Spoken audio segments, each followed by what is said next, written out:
All right, we're talking today about our smart home. We're going to go through the state of the industry, lighting control, shading, and how automated shading can help control energy and for convenience or security, voice control, including smart home speakers, security, and the integration of all of those.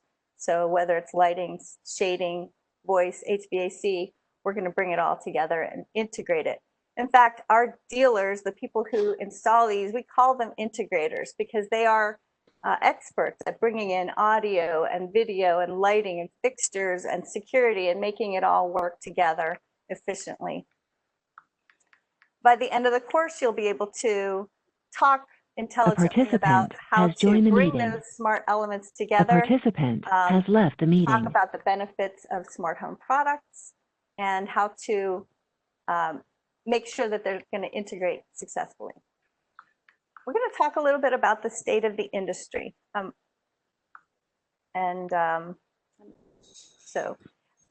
state of the industry is that it's huge. It's getting huger. So by the end of 2023, it's going to be 107 billion with a B industry. And smart lighting is expected to double by 2022. So in the graph there, you can see that U.S. smart homes are going exponential growth.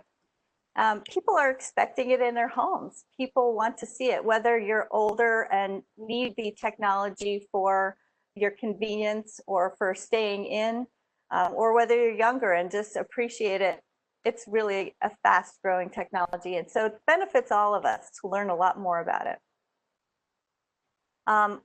Consumer perceptions and even builder perceptions can sometimes maybe be fragmented. They might not realize how convenient they are. They may A participant has joined the meeting if they aren't aware of what's out there. But a participant has left the meeting. It shows the ages of people and their adaptability or their belief that connected devices have the potential to make their life easier. As you can see in the 18 to 34 ranges, we have, 91 and 84% of those people think that their connected devices have the potential to make their life a lot easier or slightly easier. And I think that is actually also growing considerably because people are quick to adapt. In fact, I'm just going to stay on that for a minute, but in fact, there are a lot of smart speakers, smart TVs. I think it would be difficult to buy a TV that is not considered smart now. We're going to move on to talk about the ratio of homes, existing homes sold to new homes. And the reason that's important is because contractors, builders, they are always looking for ways to differentiate their homes. And so nationally, the ratio of existing homes being 9 to new homes being 1. If you're trying to sell a new home, you have to find a way to differentiate it. And I found out yesterday that the Florida ratio of existing homes to new homes is 7 to 1. So you have 7 homes to 1 home that's new. And the reason that it's different in Florida is because we have so many people coming to Florida quickly and lots more new homes being built than the national average. And the reason that's important is builders are adding smart home technology to their systems or to their homes. They are trying to make the existing home obsolete. They're trying to differentiate themselves. They're also realizing that smart home technology, instead of making an aftermarket ad, they can roll it into the mortgage and make it something that the customer that they want and that they appreciate, they value.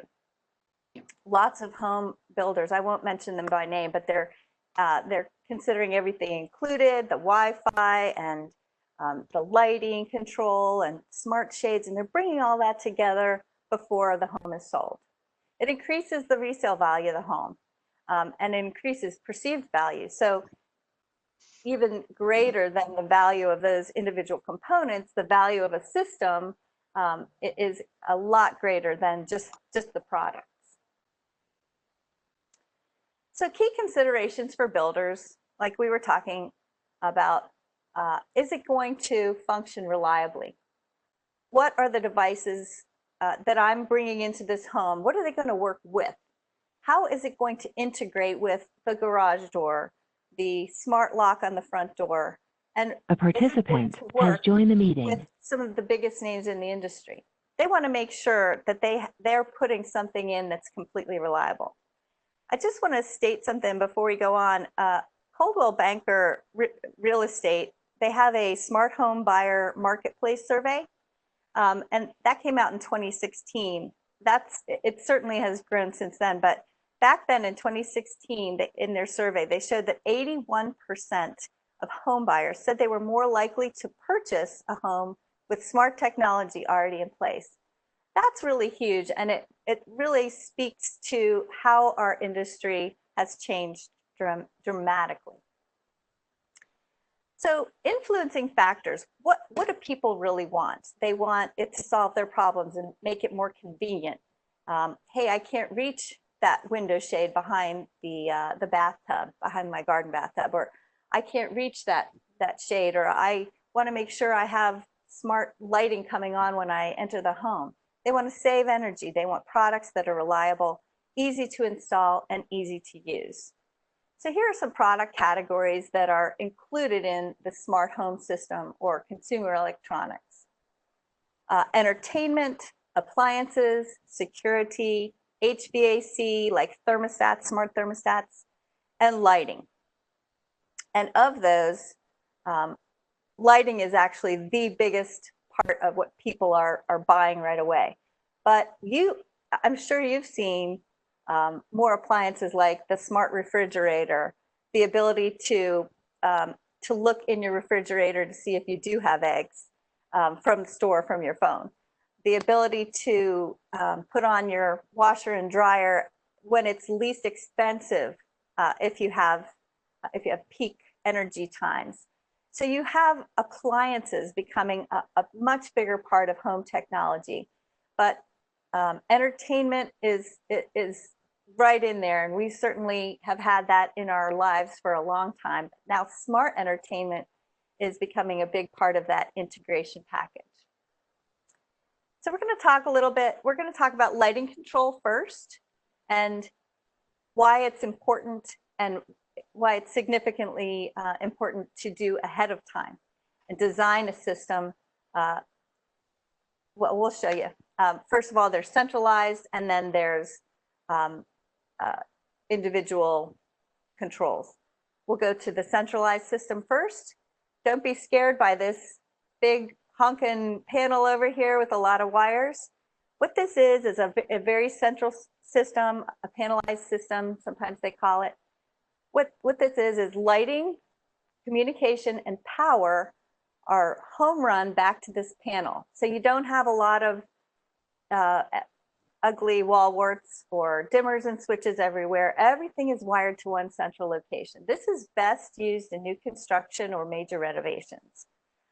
It's all panel based, and the communication wire is a low voltage, but everything else is high voltage. The pros and cons of this kind of system, excuse me, you don't have to have those load-bearing dimmers take up wall space. So everything's home run back, very simple, very easy, very, very reliable.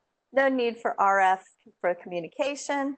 You don't have to worry about designing in a bubble of RF space or mesh space. You have complete reliability. Limitations include it may be not so great for retrofit because you're pulling all of those wires. And sometimes it's harder to add new devices, but we'll talk more about hybrid systems that will take care of that.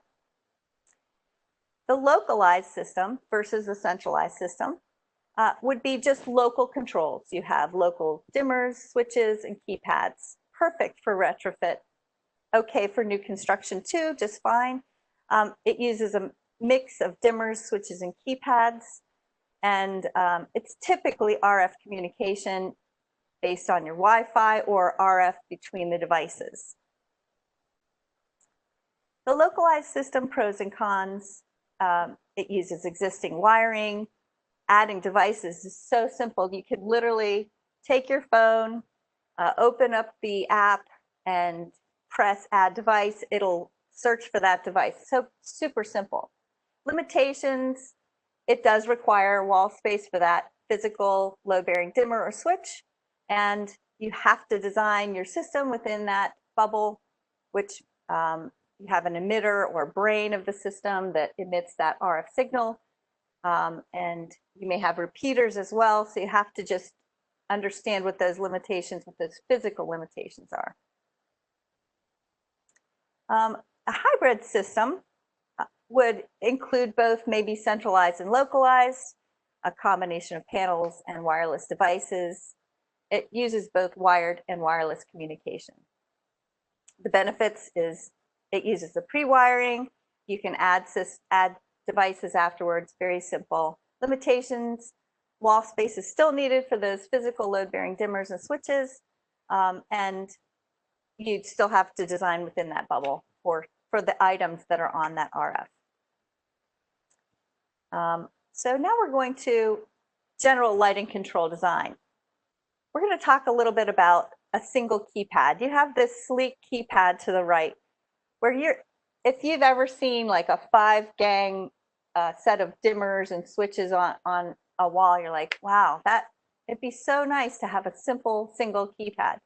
And that's what's the benefit of lighting control design. So you're actually creating scenes like entertain, relax, romance, welcome, or goodbye, or something like that. And with a touch of a button or an audio command on a smart speaker, you have all of those dimmers and switches, smart dimmers and switches at your control, either by a finger button touch or by a voice control. It moves the switches and dimmers to a central location. You still use panelized control, and you can reduce the number of gangs by using these great keypads. Makes it so simple. If you have any questions, please let me know on the way through this. You're welcome to type in the chat as well. So why do we do smart lighting? Primarily, we have convenience, aesthetics, security, and energy savings. And as Blake pointed out to me, it spells CASE, C-A-S-E, convenience, aesthetics, security, and energy savings. It's a great way to remember it. So when you're selling it, we're helping you to sell the idea of smart lighting. Convenience, for sure. If I'm going to bed and I have to turn off every light in the house, that's not as convenient. If I walk into the laundry, I have a sensor now that if I have all my laundry in my hands, it just comes on. That's super, super convenient. Aesthetics, you can use keypads instead of a gang of buttons.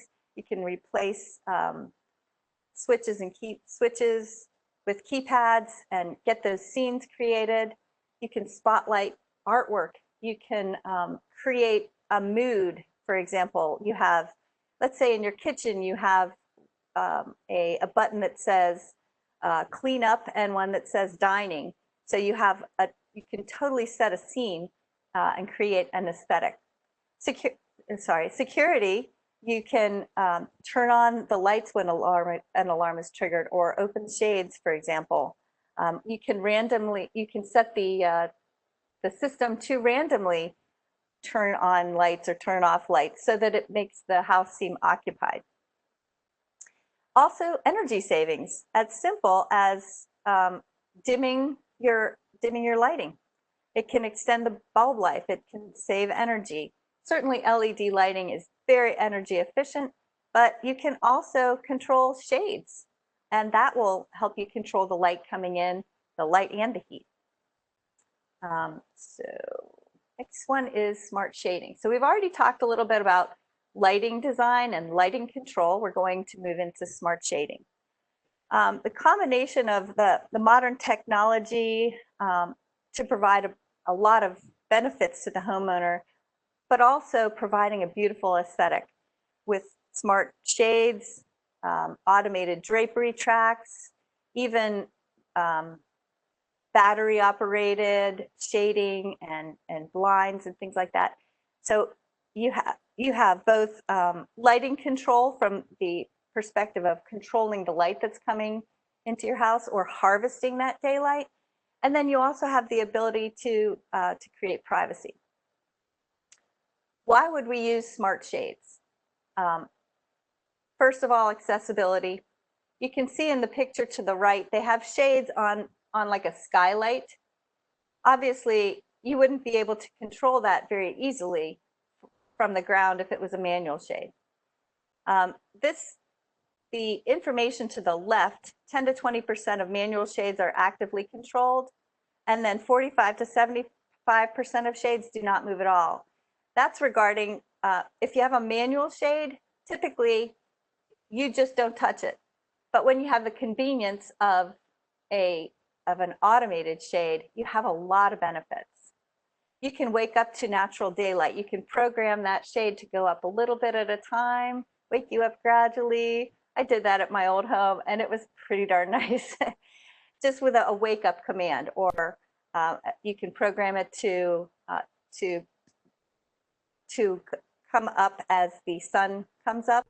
You can have it automatically lower at night for privacy, and you can have it come up and down to look like you're at home when you're at work. Super simple. You might also use smart shades for security and safety. Obviously, shades with cords can be difficult or dangerous for children and pets. You can automatically raise an automated shade when an alarm is tripped or for a scene. And you can raise shades when a smoke detector is triggered so that people can find their way out. And convenience, obviously, we've already talked about that. But if you're in a room like the room to the right of the screen, you have two sections of windows. It would be very difficult to get to the top. And wouldn't it be great if you could, with one button press, allow them to go all the way up or down to where you want them at just the perfect alignment and very quietly, instead of having to get on a ladder and change them. Super convenient. What about the case of having a shade behind a garden tub, something like that as well?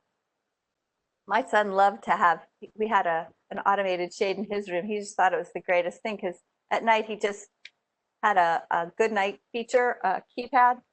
He pushed that on the keypad and his lights went off, the shades went down, and he was in his bed he was able to do that from his bed. He loved it. We're moving to smart thermostats. So we've gone through lighting control, smart shading, and now we're at smart thermostats. These are important because it's newer to smart home technology, but now we're able to really control our environment for wellness and convenience and just comfort.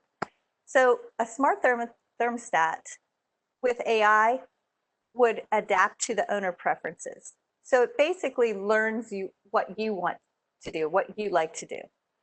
It'll heat and cool based on your usage. So I just was in a client home the other day, and he hadn't been out of his house in his car with his phone for over a month, and he has a smart thermostat. Well, when he left the home, he got a notice that the smart thermostat had reduced or had increased the temperature and reduced the load on that thermostat and the AC. But when he came back with geofencing, it recognized his phone within a couple of miles, and it reduced the temperature, and he was blown away. He was like, I didn't even know it could do that. So like I was talking about, it reduces consumption when you leave the house if you program it to do that. And you can remotely adjust the temperature for guests, visitors, and even your dog. So what makes a smart speaker smart? We're moving to smart speakers. We're going to talk. Yes. If you don't mind, I'll add in one thing on the slide about thermostats previously. Just one thing I'd like to point out as well from a design perspective is we can now have thermostats that are matching the rest of the controls in your home. So whether your thermostat, the design and aesthetic of it is matching your keypad, or whether we actually integrate the thermostat control into a keypad or next to a keypad, we can make it so that design, everything matches throughout the home.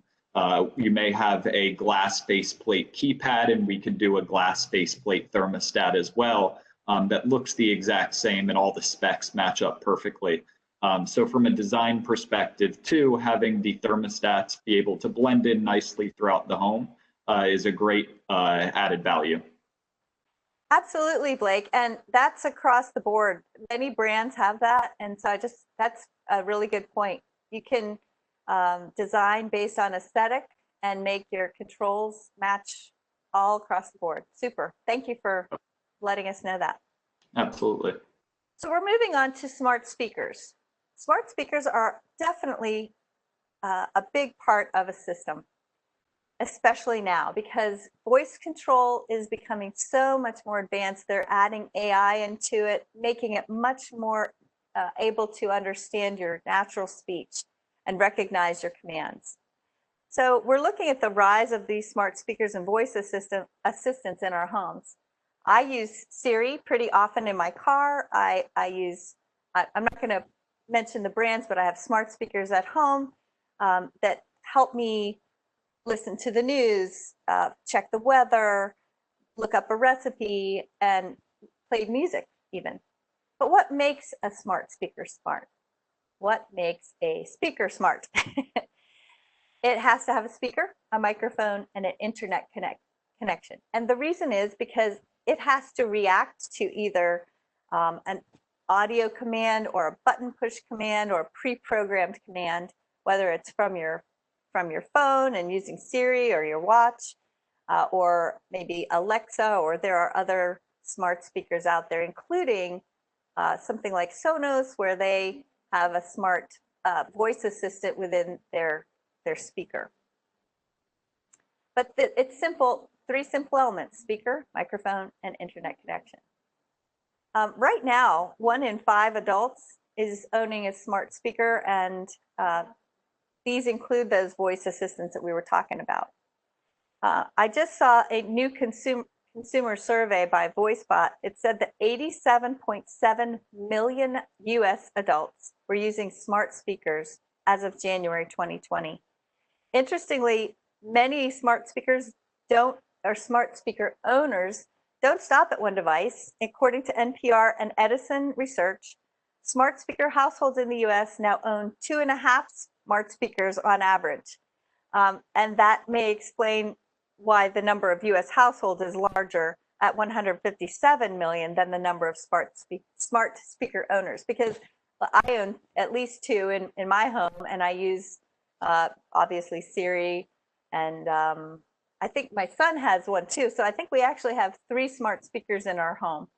But we should also touch on the way that technology is today now with smart speakers. It's much easier for them to react to your natural speech.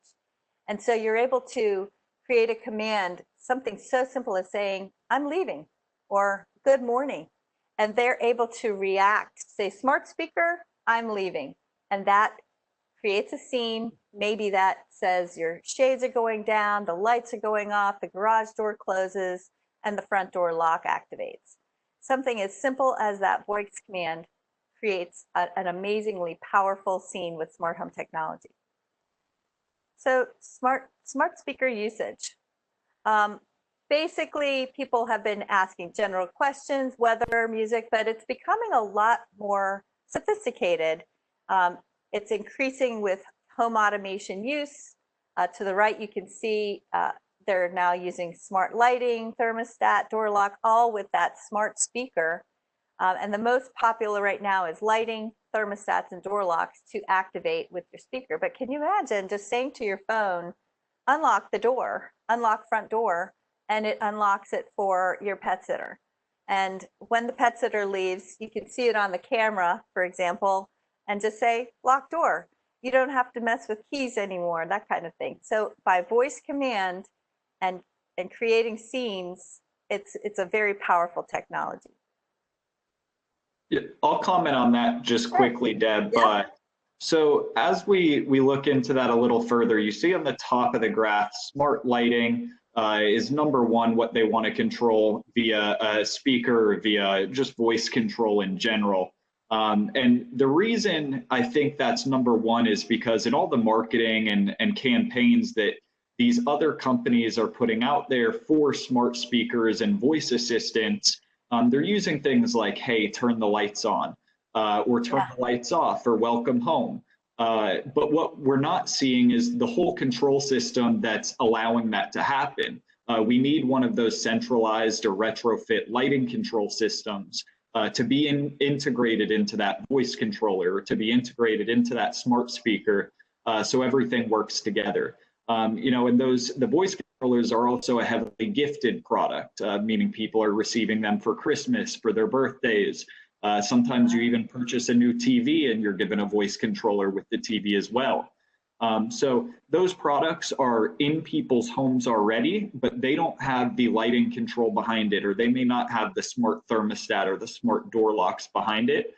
So we just need to, as a interior designer or as a lighting control designer, being able to explain to them how those systems work, what they need behind it. And that puts you in a better position to be able to sell that to your clients and to be able to offer those different services to your clients.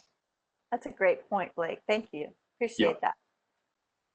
So we're moving on to home applications. We kind of talked about that, how you might say I'm leaving or I'm home. And you don't need a lot of setup. It's very simple in the app for the voice. It's, no matter what brand you're using, it can be very simple scene that you're set up for your voice command. And we've already kind of talked about that, where you can turn off the lights, close the shades, lower the temperature, activate an alarm system, lock the door, just with one simple I'm leaving or I'm home. Now we're stepping into integration. And what that means is we're taking all of those components, that lighting control, the smart shading, smart HVAC, thermostat, and smart speakers. You're bringing that all together. As I mentioned earlier, our dealers and installers are called integrators because they're experts at AV, integrating the AV and the smart shade, smart lighting, everything together to make it work seamlessly.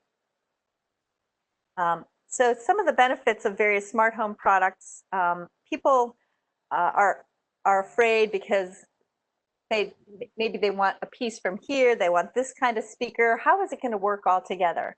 So smart home integrators are really great at creating that seamless experience, like Boca Theater, for example.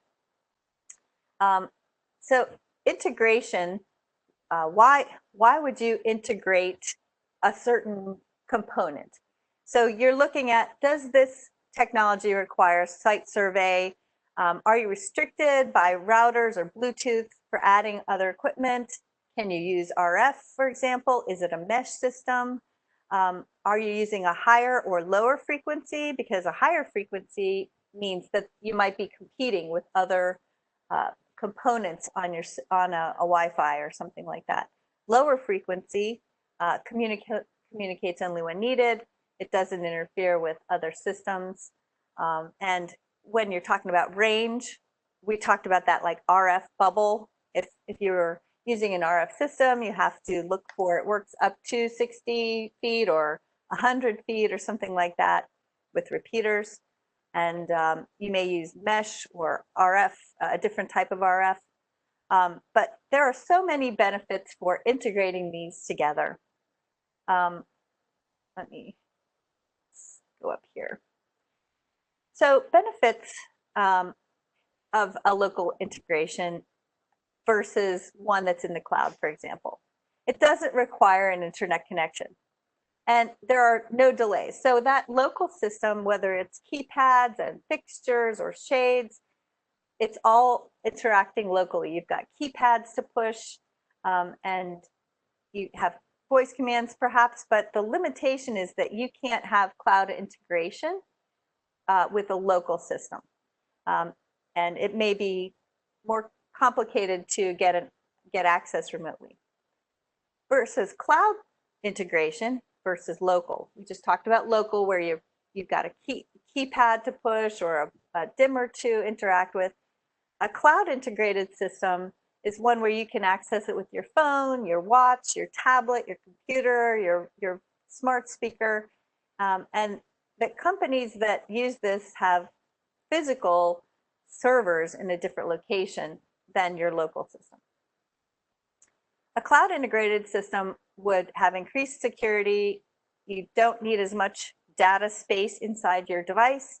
You have additional functionality, meaning you can access that geofencing or remote access with your phone, and use the voice control of something that, like a smart speaker that only works on internet. And also serviceability. So there's two parts to that. Servicing the devices, meaning firmware updates that are made via cloud, or the ability to service a homeowner's system. So you wouldn't have to roll a truck or suit up in the COVID days where we have to worry about contagions and keeping ourselves and our homeowner clients safe. We could actually sometimes access their system with their permission. We can service their system. So there's a couple different benefits to that cloud integration. We're going to just briefly talk about security. We've talked about how certain components like shading and lighting can be used as a security. But one of the things I didn't mention is you can actually create a scene that's like an emergency scene, for example, where it turns on the lights outside, turns them on and off, so that maybe an ambulance or a police officer could be looking for that home. Say, come to the house where the lights are flashing and the shades are all up and all the lights are on. Because you've got one scene. All you say is, maybe it's a voice command. You say, smart speaker, emergency. And it's able to activate that scene, raising the shades or turning lights on and off outside. The other half of security is that you have to create a secure system so that nobody's able to access or operate your devices from an outside source. So you have to create strong passwords for devices and the logins, including your Wi-Fi, especially your Wi-Fi. Enable two-factor authentication when possible. Keep firmware updated. Of course, if you have a cloud-based system, a lot of that is automatically done. So those are some simple steps for security. And the last slide is just basically thanking you. And I wanted to ask if anybody has questions or comments. Do you need any more information? Well, thanks, Deb. I have a couple of thoughts here that I'd like to do, maybe to spur the conversation. Great.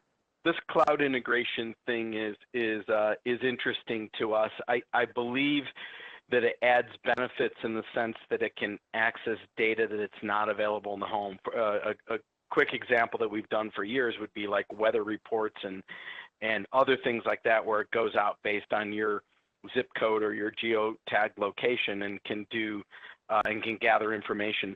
At the same time, I am a firm believer in making sure that anyone can walk into a home, a smart home that's properly integrated, and use it without having to download an app, know the special verbal command, whatever to get things going. So I'm a fan of engraved keypads that have very simple, well-labeled controls. I'm a fan of proximity sensors. So when you open the pantry door or walk into a closet or a garage, a dark garage, a light turns on, and I'm not trying to say something to turn a light on.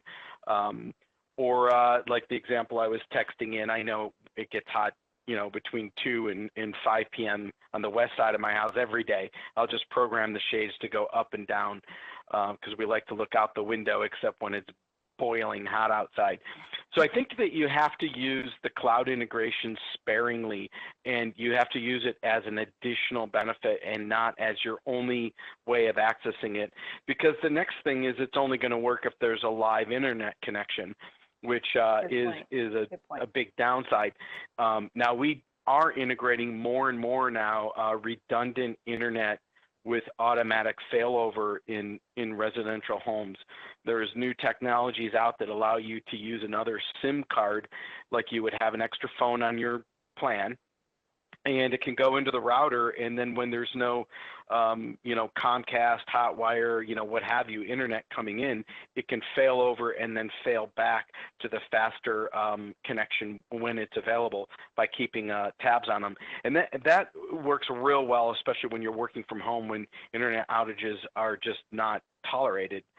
There is a reliability thing that we need to consider as system integrators and weigh that against the extra benefits that we get from cloud integration.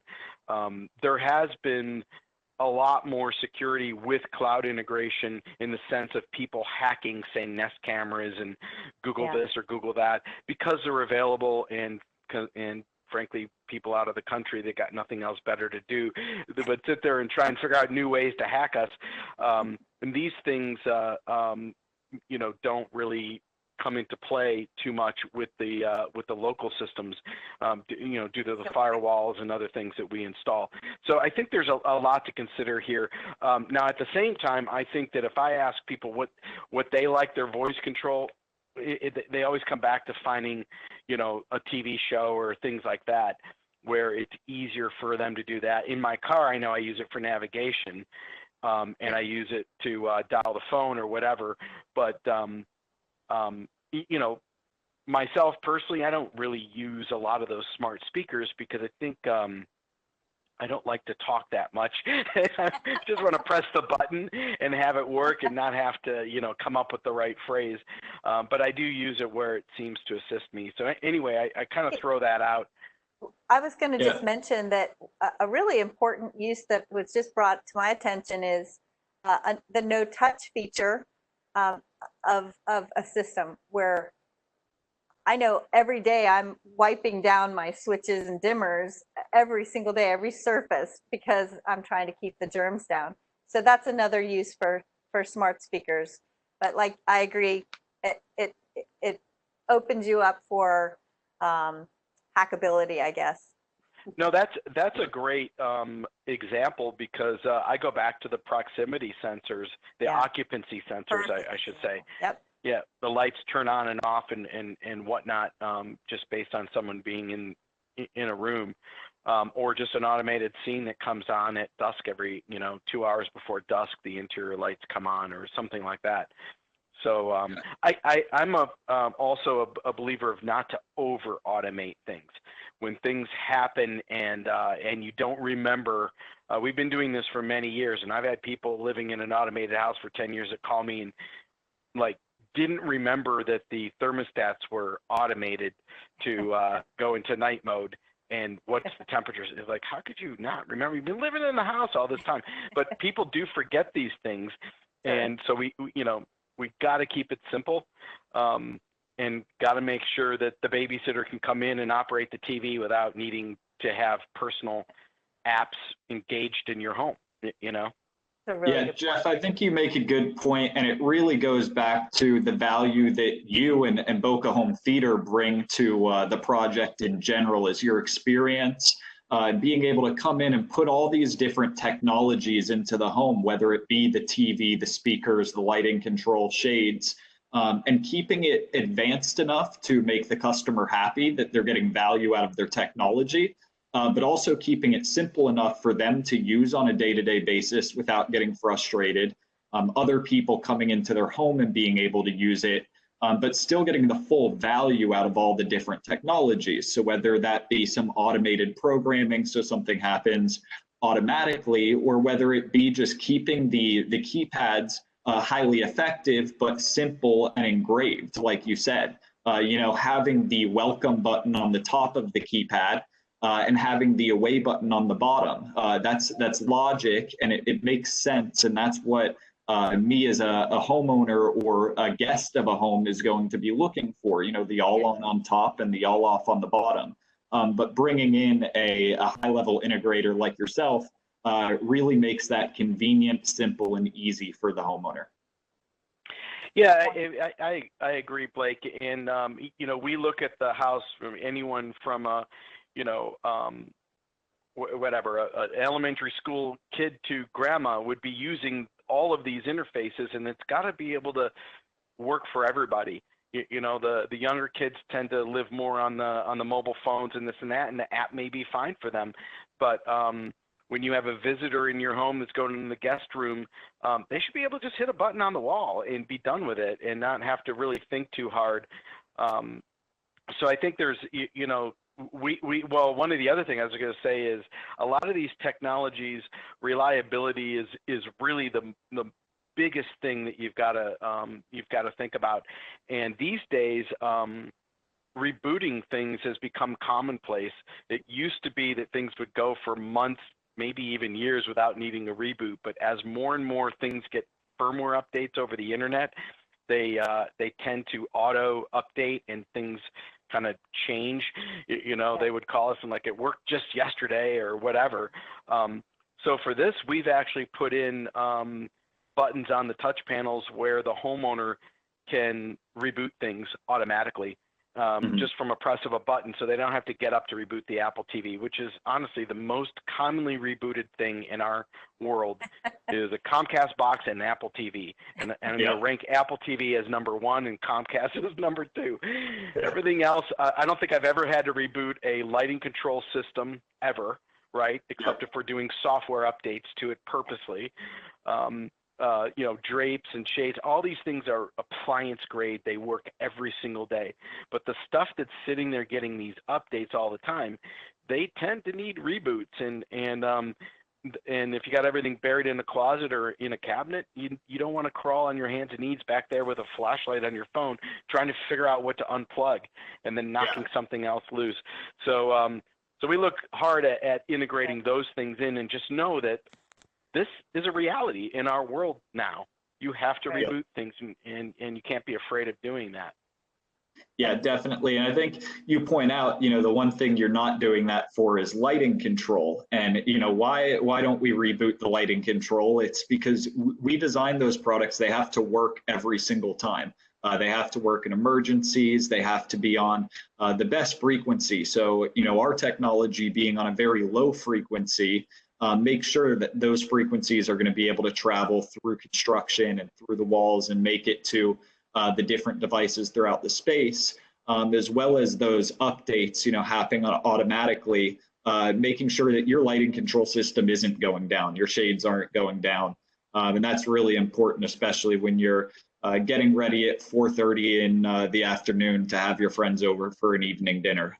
You've got to be able to dim those lights down and set the different scenes. So yeah, it's really important with technology nowadays. Yeah, so please everybody chat a message or unmute yourself and join in. We're just sort of keeping the banter going here. I'd like to make a comment on this frequency thing. What does it really mean?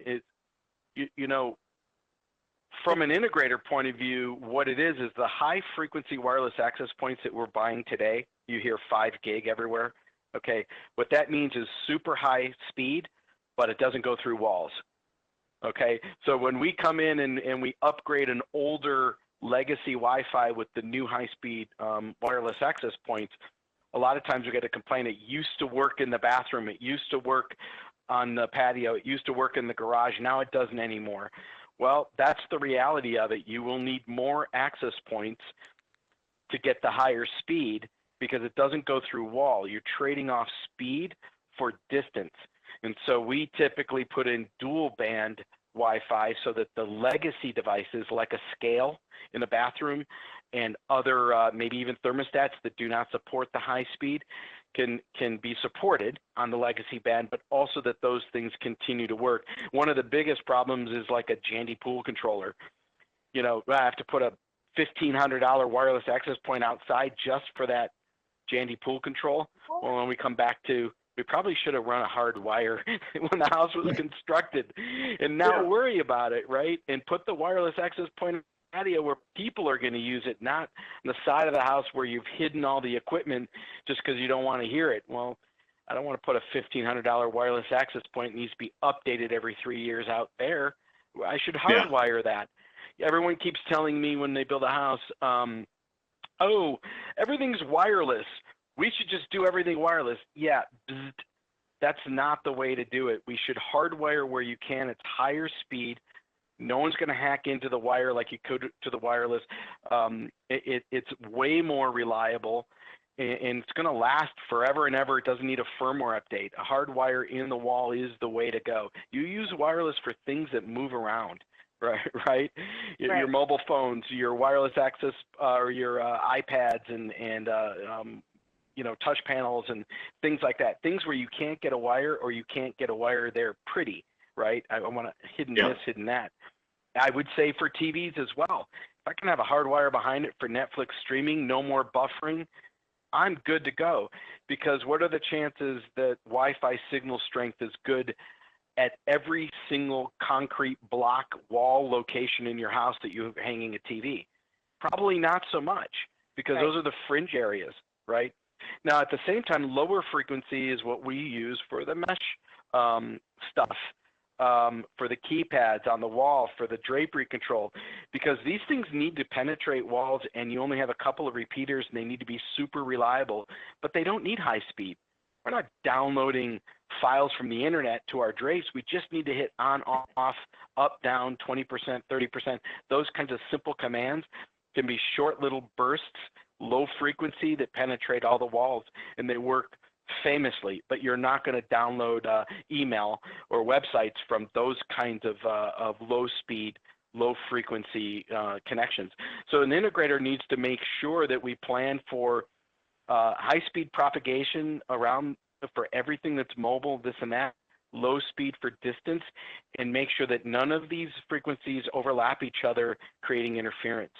And because the FCC, the Federal Communications, they only give a couple of bands for residential use.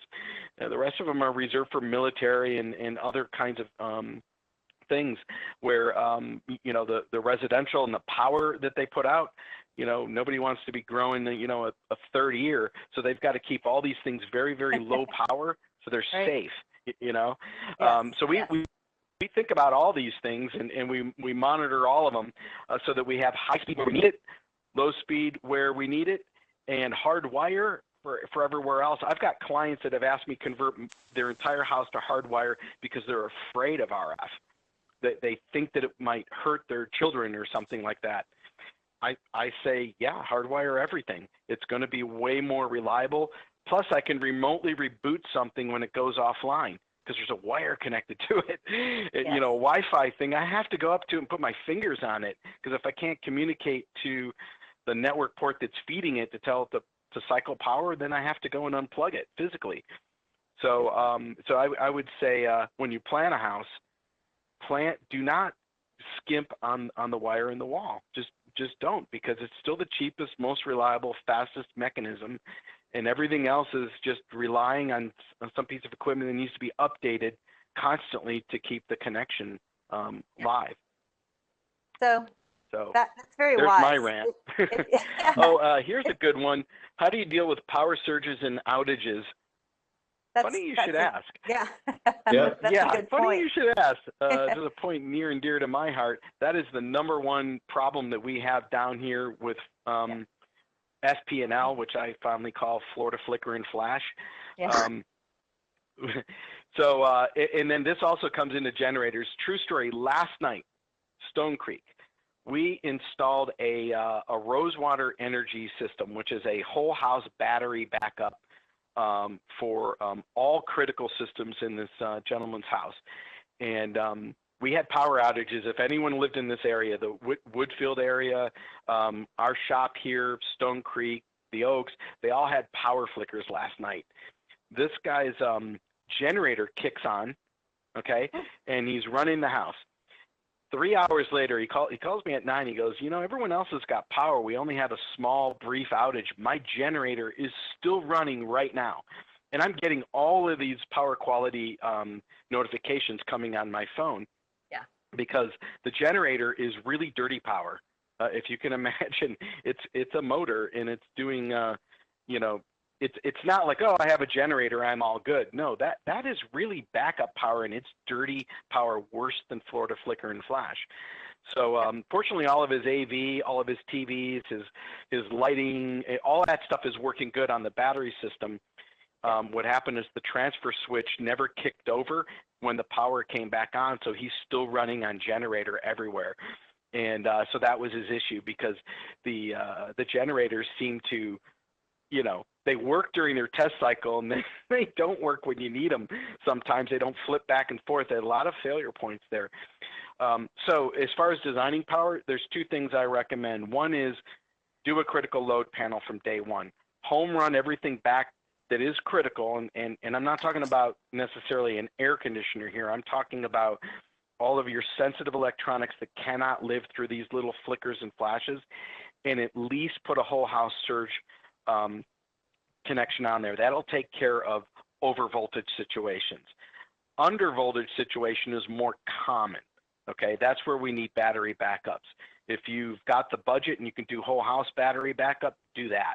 Okay, because batteries are 100% pure, and then you use FP&L to charge the batteries. So you run on batteries 24/7, 365. You charge in arrears, right? So you're just basically charging up your battery, and you've got so many hours of outage. That'll give you the 100% reliability. Big budget stuff, the whole house building battery would be probably in the $80,000 range for a 100 amp panel. And if you're running a business out of your house or even a small business, you absolutely would need that. And your network switches and your lighting control systems, your shading, your alarm system, all of that stuff, your computers and all that would all be on a 100 amp critical load panel. The rest of the stuff is fine with a generator. An air conditioner is going to be okay with a generator because it's a big, huge inductive load, which is a motor load. But the rest of the stuff is not going to like that little flicker and flash stuff. So I would say we have two problems. We have over voltage, which is surge, lightning, that kind of thing. Under voltage, which is sags. That happens more often. When it goes lower and lower, that's when things freeze and lock up and you have to reboot things because they're not getting enough power, but it's not enough that you would notice the light dimming. You wouldn't see it like, oh, it's dimmer in here, we must not be getting a full 120 volt. It's not that at all. It's usually what you notice is the TV locks up. Because what's a TV? It's a big iPad on the wall, right? They have to be rebooted now too. I don't know if anyone knew that. Netflix isn't working, it's buffering. Reboot your TV. Yeah. How do I do that? Yeah, how do I do that, right? I'm not going to take the TV off the wall and unplug it.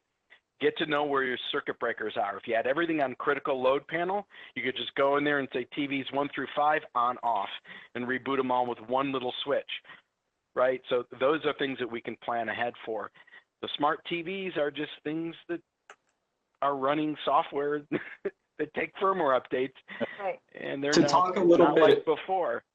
Yeah, to talk a little bit about that on the lighting control side. So actually what happens when if you have a power outage, potentially you don't have a generator, we get this question all the time being in Florida where we're experiencing hurricanes, usually once a year. You know, we're out for maybe 3 days of power, a day of power, we get a lot of flickering.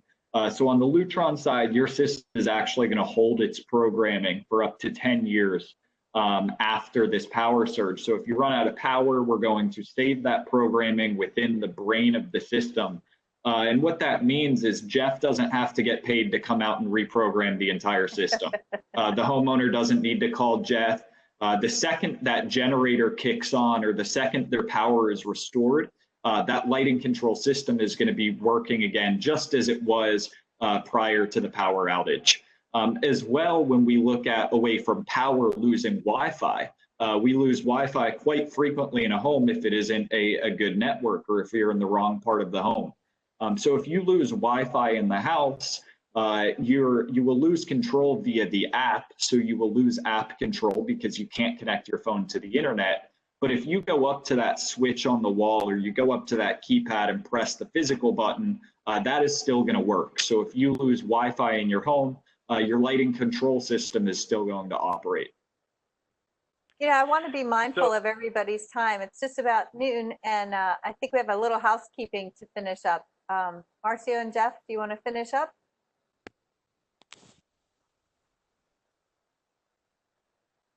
Marcia, you might be muted.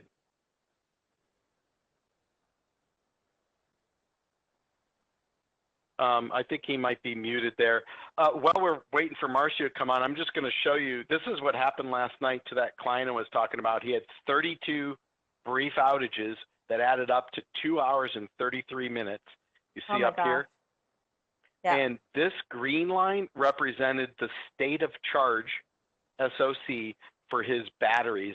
And you could see he never really lost power to any of his critical load. Even though the grid was still showing it was getting power, we had to be feeding from battery because it was such dirty power going on and off. So he's got one of the big boy systems and kept everything running. Very nice. Very interesting. The power is our big problem down here. There's no question about it. Hey, Marcio, I don't know if you're there, but I guess we'll follow up with everybody in email. Oh, actually, Marcio, I'm going to unmute you. I think you were muted. Go ahead if you want to wrap up. It's 12:02. We should be wrapping this up. Okay, no Marcio. Well, we have participants' emails, and we'll make sure that we send you the CEU information that you'll need to be able to get your credit. And we'll also send you our contact information. And Jeff, thank you for inviting us. I really do appreciate your invitation. We do these lunch and learns. This is virtual, of course, but we would love to do them in the future, hopefully soon in person. Thanks much, Deb. Thanks, Blake. Really appreciate it, and thank you everybody for staying on for the entire seminar here. And we'll see you next week. Thanks so much. Bye-bye. Bye, everybody. Bye.